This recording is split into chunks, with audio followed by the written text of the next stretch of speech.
Teachers of Reddit, what's the craziest rumor you've heard about a student that turned out to be true? So and so brought a gun to school before break. He had a kill list and everything. But security caught him. That's why he isn't here. As soon as she said it, I asked her to stop spreading rumors like that. I told her that if someone had brought a gun to school, then the administration would have told the teachers about it. Nope, the rumor was true. Kid brought a gun to school and security caught him, but the administration decided not to tell any of the teachers about it. And the kid was only suspended, not expelled, so he was back in the classroom by the end of the week. A student who kept falling asleep in class and not doing work said it was because bad guys were after him.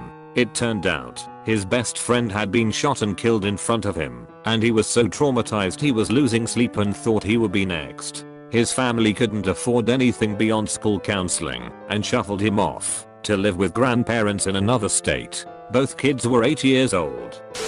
George burnt down his apartment building. I was teaching a grade 4 5th split in a low-income area. A lot of the kids lived in the same apartment, which was government housing. One weekend, that building burned down. Mercifully, no one was killed, but well, it was still really devastating. Obviously, there was this one boy in my class, George, who, the following Monday, all the kids were sort of avoiding and being kind of mean to, and I heard them whispering that he had burned down the building, which I thought was nonsense. He was kind of an odd kid, so I thought they were just picking on him and felt super bad for him all morning.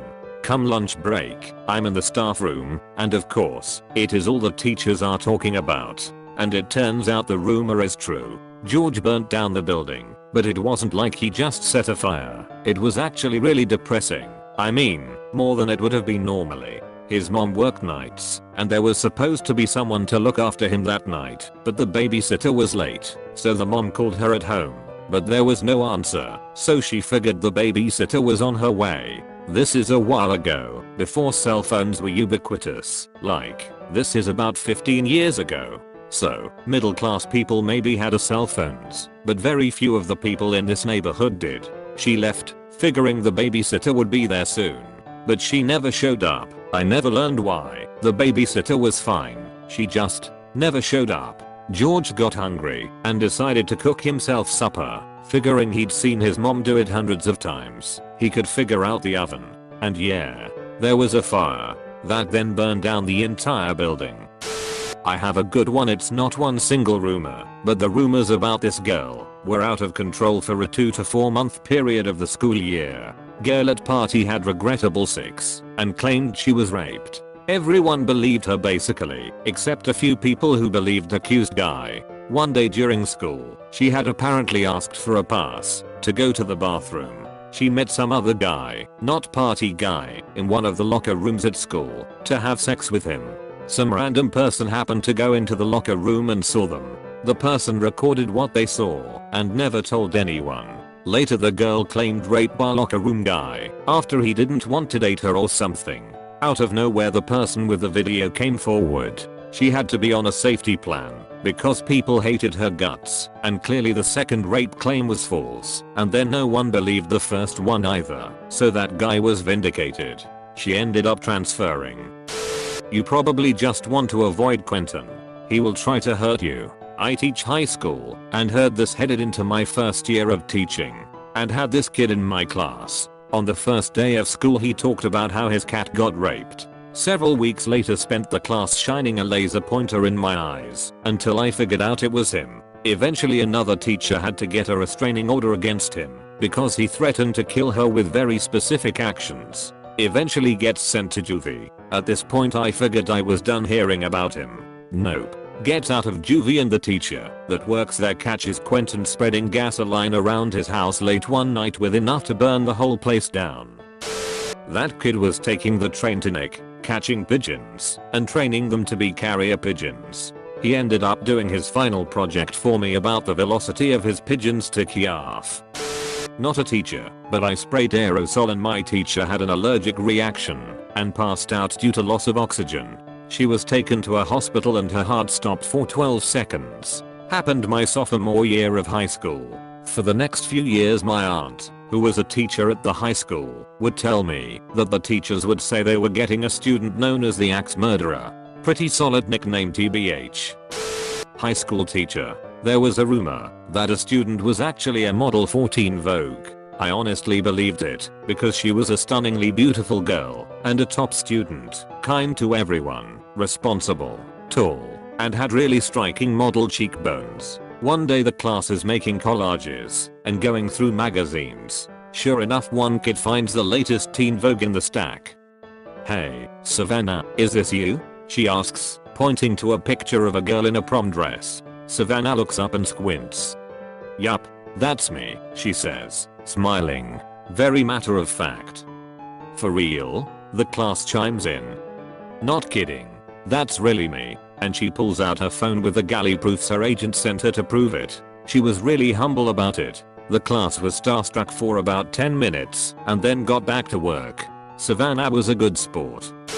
He stabbed his sister in the back with scissors. It was true. He was also placed in my classroom along with 5 other students with intellectual disabilities. He also had emotional behavior issues which triggered meltdowns daily. He shouldn't have been placed with students that weren't able to defend themselves. Every day was a war zone.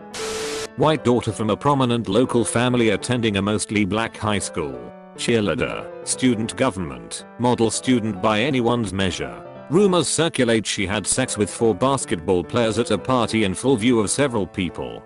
Rumor spreads like wildfire for a number of obvious reasons, to the extent faculty and parents start hearing about it. Prominent parents hire people to look into the slander and potentially sue those who started it. Worked with the administration to campaign against bullying via rumors. Video of said event surfaces via the guy investigating it. Family moved to a different town in shame. 14-year-old girl whose 19-year-old boyfriend married the girl's mother. Obviously, he's her ex-boyfriend, since he's now her stepdad. My student was involved in an interstate gun trafficking ring. He acted a bit more mature than some of my other students, and was one of my best writers. Great handwriting too. Then the police came into school and arrested him. Sorry if I'm not a teacher, but in college everyone was saying one of my classmates was a Spanish prince. Turned out to be true. That he was on trial for killing his father. Turns out he in fact killed his father. High school math teacher here. Several years ago, I had a student who I suspected of constant academic dishonesty, cheating. One of my colleagues felt the same. Neither one of us could ever catch him. Came close, couldn't quite nail him. The kid graduated near the top of his class, apparently cheating his way there. So many of them do. The student went on to Texas A&M and we all moved on from him. Lo and behold, the guy made the 6 PM news for trying to steal a professor's test key by crawling through an AC vent into the professor's office. He fell through the ceiling and was arrested. Vindicated. Rumor had it that a piano student did all his practice in the casket viewing room used for wakes in his family's funeral home business. He claimed that he'd play loud enough after hours to wake the dead. Turned out to be true. There actually was a baby grand in the viewing parlor, used occasionally for love-wake music and hymns, where he did his practice. We had a kid that would jerk off in many of his classes in high school. I didn't believe it until he did it 2 empty seats to the right of me in chemistry. I was horrified. I told my lab partner, who was this big football jock. He walked over to his friend's table and told them. So one of them walks right over to the kid and goes, "What's up, man? You good?"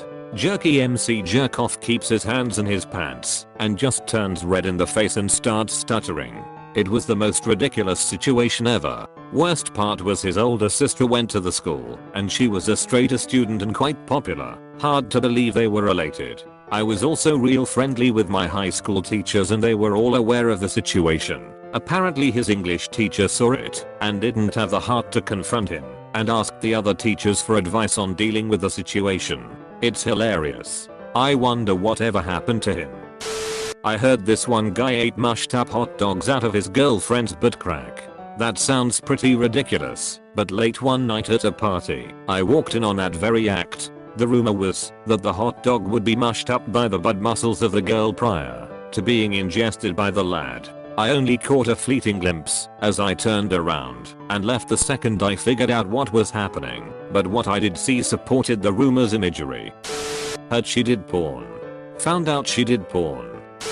A special needs student had graduated, and the next year we kept hearing stories of her sleeping around, getting kicked out of her grandparents' home. She had always been a handful, but we figured social services would help her out if anything got too bad. She evidently got pregnant, but had slept with 25 plus men in a metropolitan area and had no idea who the dad was. She had some kind of fund set up for her when she turned 21 and the executor stole a ton of it and she ran through the rest in under a year. We've lost track of her as a few of my colleagues who were close had tried to help her out. Recently I saw a Facebook post someone had shared that related to her where she listed over 50 men and the sex acts she had done with them. I have no idea if she had her baby or got to keep it.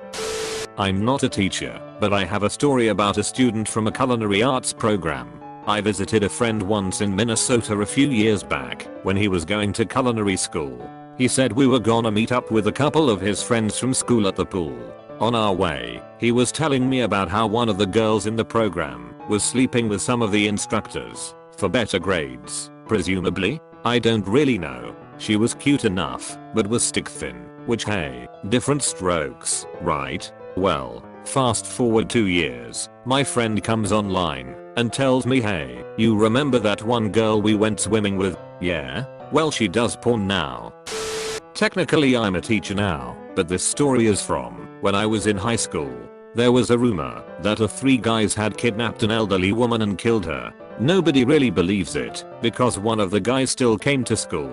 A few days later the cops came and arrested him. Apparently they robbed her, stuffed her in a trunk for hours in over 90-degree heat, and then killed her and dumped her body in a field.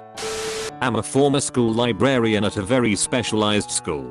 One kid in grade 6 had severe behavioral problems and there were some staff members who refused to be in the room with him alone. He was a really scary kid, totally dead behind the eyes, like a shark. I heard kids spreading rumors that his home life was a horrible mess. He was one of either 5 or 6 kids, I don't remember now, and that his younger brother had mental problems, and that his parents just didn't know how to handle it. Told them to knock it off, and I know they were given a lecture about not gossiping. The boy ended up not being invited back for the next grade. Anyway, turns out that it was all true. His younger brother had bipolar and was possibly schizophrenic or something similar.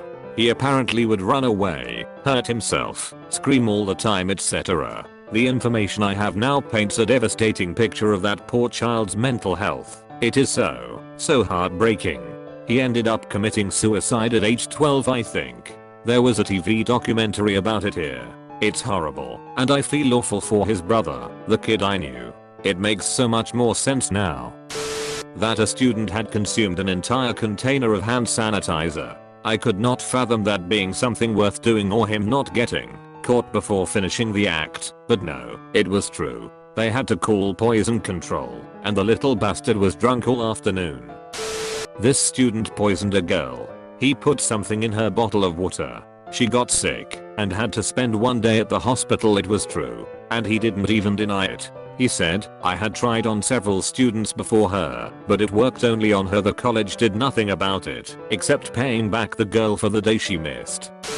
Shaniqua, obvious name change, hasn't been in school for the first couple weeks because she had to go be on Jerry Springer. I told my students to stop spreading stupid rumors and informed my mentor teacher. We were concerned about Shaniqua because by state law, students are dropped from the school and class enrollment if they miss 15 consecutive days of school. She had missed the first 13 days of school. She came back on what would have been the 15th day. Her episode aired 2 days after that. It was extremely trashy and obviously scripted, but damn did we teachers eat it up. She was on Jerry Springer because apparently she slept with her sister's baby daddy because her sister didn't wish her happy birthday. They fought each other on camera while screaming, and baby daddy was there. Traditional Jerry Springer stuff. No, I will not link the episode because I don't want to have the account linked to my professional life. Sorry. I'm glad I watched the episode, though. I think I treated her with a bit more understanding because she obviously had no home support if her mother would allow her underage, but to miss school, to be on a trashy television program. Shaniqua ended up being one of my favorite students as she was actually quite smart and passionate about the artistry of hair and makeup. I was heartbroken when she dropped out as soon as she turned 18. I wish I could have made her stay, but I can't save every student.